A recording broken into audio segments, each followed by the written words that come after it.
Hey you guys, Julia here. So in this video I wanted to show you this little kitchen garden that I have here, and this is where I grow all of my greens and herbs, or herbs as our British friends pronounce it, pretty much all throughout the year, but especially in the winter. So we have this space in between the kitchen and the dining room, and this is called the butler's pantry, and we have this countertop that has been collecting junk all throughout the years. And a couple of years ago, I just reclaimed it as a kitchen garden. I said, okay, that's it. We're not piling any more junk or spare items in the space. I am going to make something productive out of it. So I installed some lights, and I will talk all about the details a little bit later. And then just started growing greens and herbs, and it's been just wonderful because the kitchen is right here, and if the recipe is calling for cilantro or oregano or thyme, I have it right here. So what I'm going to do next is I'm going to head on over to the plant room because I'm going to start some more herbs and greens. So I wanted to show you kind of step by step how I do it, and just talk about how easy it is to start your own kitchen garden and enjoy it in the winter months. So there are a number of ways you can start your kitchen garden. You can start it from seed, and it is very easy to start most of the greens and herbs from seed, or you can buy ready plants from the grocery store. And in the case of thyme, sage, and rosemary, I actually would recommend it because starting these plants from seed will take forever, and they take very long time before you can actually harvest them. Or you could take cuttings of plants. For example, basil roots very easily in water. So if you have an existing basil already growing, and if you cut off the tops and put them in water, they will root within a couple of weeks, and then you can plant them out in the pots. As for the pots, you can pick whatever pots you like. It could be metal, it could be plastic, wood. I prefer terracotta because they are just so pretty, and I bought these for $1 each at Michael's, but I am not a big fan of the brand new orange color of terracotta pots, so I actually whitewashed them, as you can see right here, to add that beautiful used patina. The important thing about pots, the most important thing, is that they have a drainage hole, and as seasoned gardeners, we can kind of get away with pots without drainage holes, but I still don't recommend it, and I do not recommend it for beginner gardeners because beginner gardeners tend to overwater plants because they love them so much and they want to care for them. So drainage holes for pots for beginner gardeners is pretty much a must. And as for the soil, avoid the temptation of using outdoor soil or even your own homemade compost, because you can introduce a lot of pathogens and insects into your home. And if dealing with insects outside is pretty much easy if you have a healthy garden and healthy ecosystem, dealing with insects inside your home is really difficult because there are very few beneficials, or they're non-existent, to deal with the infestation. So I recommend just a regular well-draining potting soil that you can get in a store. Okay, doesn't this look so much better already? I love this. So pretty. So the next group of herbs, I will start from seed, and I'm going to grow dill, Genovese basil, and purple ball basil. And I grew this one this past summer, and it was so cute. I meant to bring it inside as a plant, and I forgot all about it, and it froze. So I'm just going to try to grow it again in my little kitchen garden. And starting herbs from seeds is very simple. So again, you can use any pot you like. You can use plastic pots, metal, wood. I like to use terracotta, and I like to overseed a little bit because I can always thin out the plants and use them in my cooking, and then let the other ones grow. All right, this is how much dill I usually put in, and follow the instructions on the packet. The dill is about 1/8 of an inch depth. The planting is at 1/8 of an inch depth, like this. And I always pre-moisten the soil so it's not all dry and bubbly when I'm trying to water it afterwards. And I'm using a small pot for the basils. Again, I will thin this out once it starts growing and gets about 3 sets of true leaves. I can cut it and use it in the cooking. Right, that was the purple ball, and then the Genovese. Basil is very easy to grow in the winter kitchen garden. Definitely overseeded that, so I'm just gonna move it around a little bit. There you go, that's it. And now I'm going to place these pots in a tray on the heat mat. Now, you don't have to use a heat mat, but I find it so helpful because the seeds germinate so much faster, and that means that you can harvest your greens and herbs much faster too. There is a downside for using a heat mat. It will dry out your soil so much quicker, especially in terracotta pots. So I like to use a little plastic wrap on top of my pots, and I do check on them at least once a day and most likely twice a day. And if they dry out, I just mist them or water them. So the temperature on the heat mat goes to about 80 degrees, and it really aids with germination. But as soon as you see your little seeds germinate, you have to turn off the heat mat and take them off of it, because otherwise they may dry out. And herbs and greens generally vary as for the temperature that they like to grow in. For example, basil is definitely more heat loving than cilantro, but in my experience, I found 70 to 72 degrees is about perfect to grow a large variety of greens and herbs. So the temperature here is about 70 degrees, and our house is pretty old and drafty, and that is about the average temperature on a daily basis, and that's okay. My plants have been pretty successful and pretty happy in this temperature. All right, let's talk about the next and the most important topic in growing indoor greens and herbs, and it's lighting. And lighting is such a huge subject. I could probably talk about it for an hour or an hour and a half, because there's different situations where you can use different lighting. And there's tons of videos that you can watch out there to kind of go into the detail and nitty-gritty about different lightings, the T5s, the fluorescents, the lumens, the kelvins. It's all very complicated. But basically, the way I understand it, and I am not an expert on lighting, you can use just your regular shop lights to grow greens, because we are not talking about producing fruit. Now, if you are looking to produce fruit indoors, you have to use special full spectrum lights. And I did start some tomatoes here, and when those tomatoes grow up and they grow into the fruiting stage, I will have to move them into the full spectrum lighting that I have downstairs.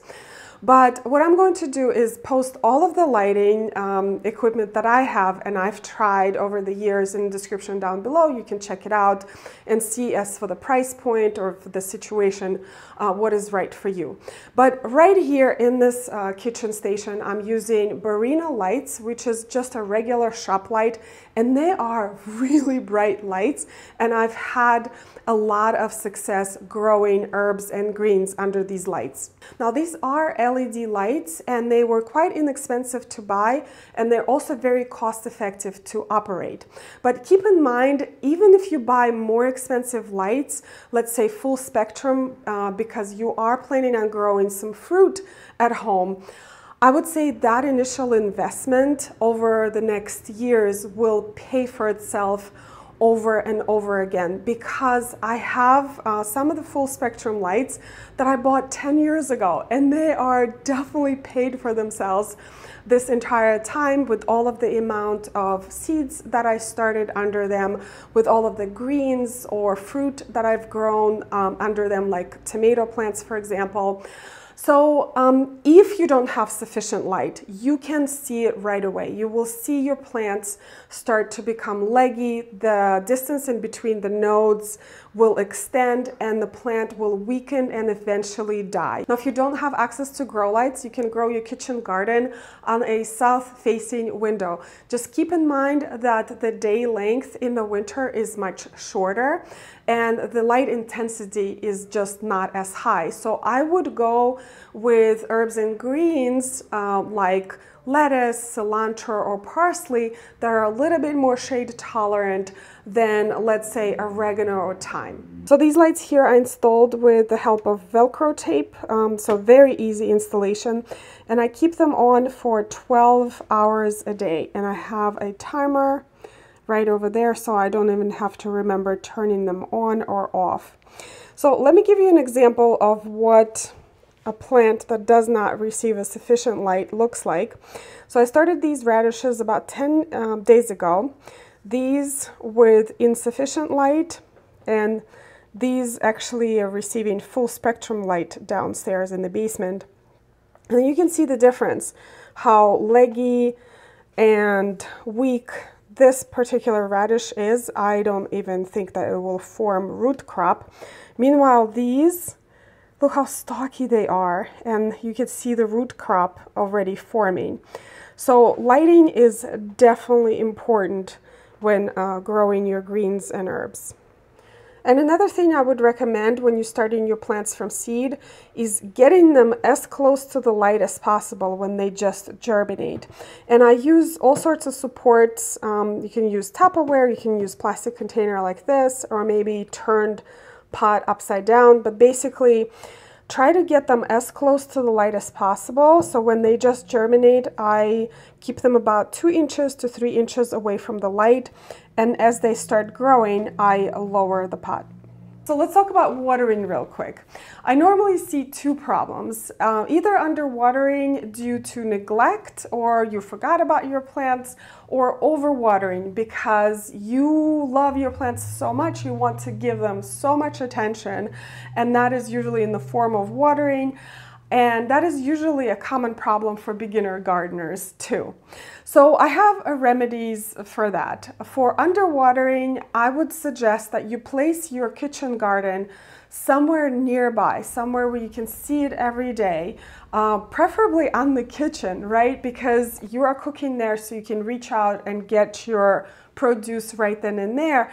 And you also can check your plants for water. So the way you do it, you just stick your finger in the soil, and if it's moist, then do not touch it. If it's dry within first inch to 2 inches of soil, definitely give it some water.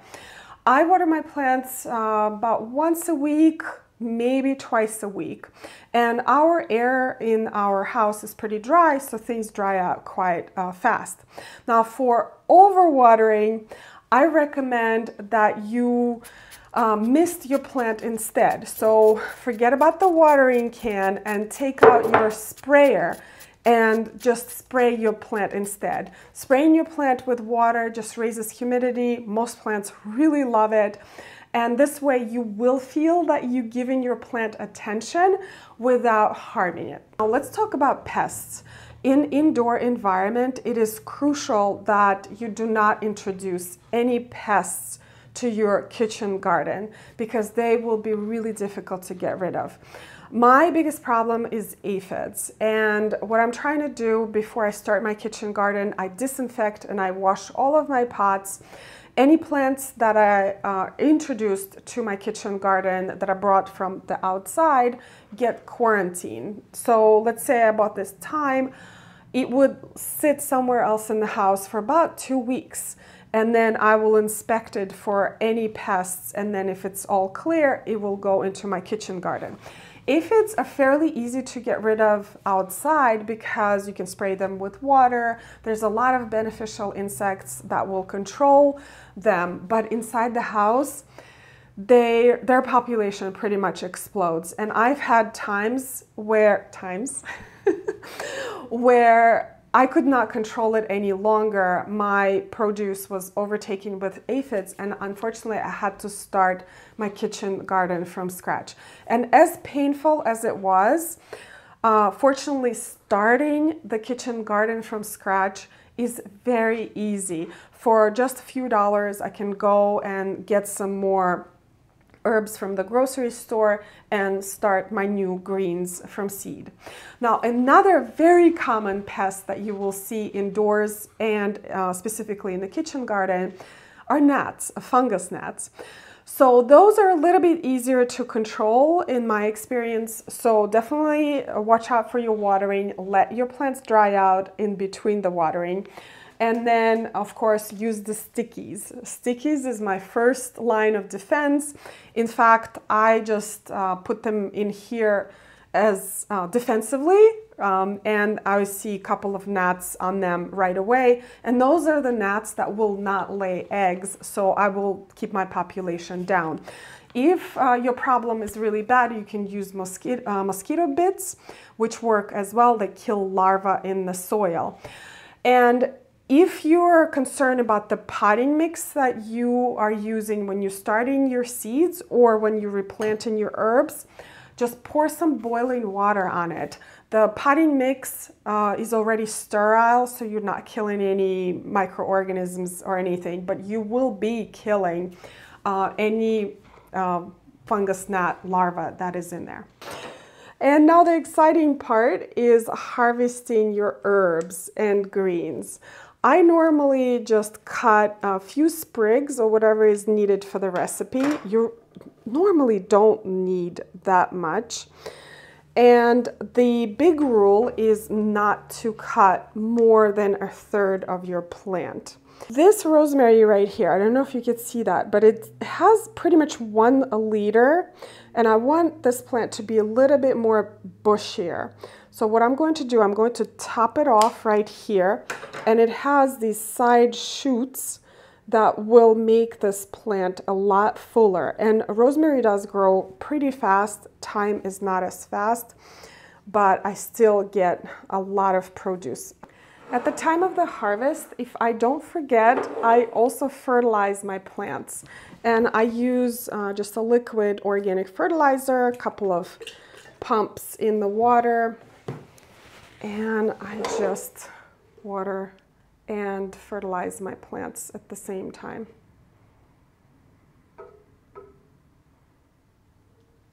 Now let me show you some of the plants that you can grow in your kitchen garden. And I'm sort of going to start with some of the easiest ones. So arugula, incredibly easy to grow. It actually prefers cooler temperatures. So if you have maybe cooler windowsill in your house, this is a great crop to grow. Together with lettuce, lettuce is extremely easy to grow, and you can start all sorts of different types of lettuce. And as you can see, I started some already. This is 10 days old.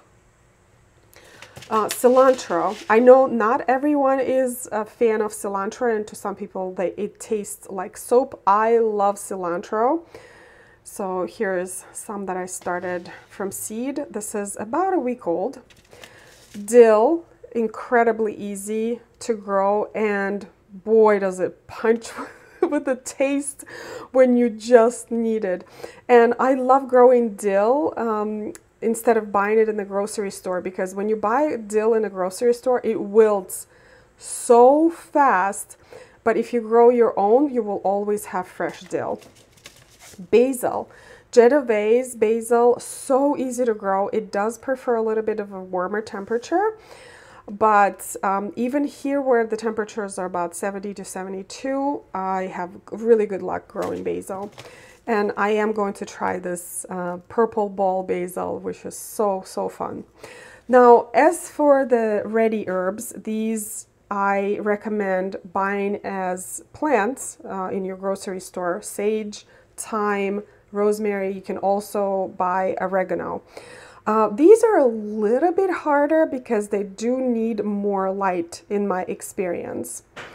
And then the most difficult ones are either fruiting plants like this dwarf tomatoes that I grew last year, and they were really successful. Now, keep in mind, dwarf tomatoes does not mean fast tomatoes. They take about 4 months, 3 to 4 months to start fruiting. So I have Orange Hat here, and I tried Micro Tom last year.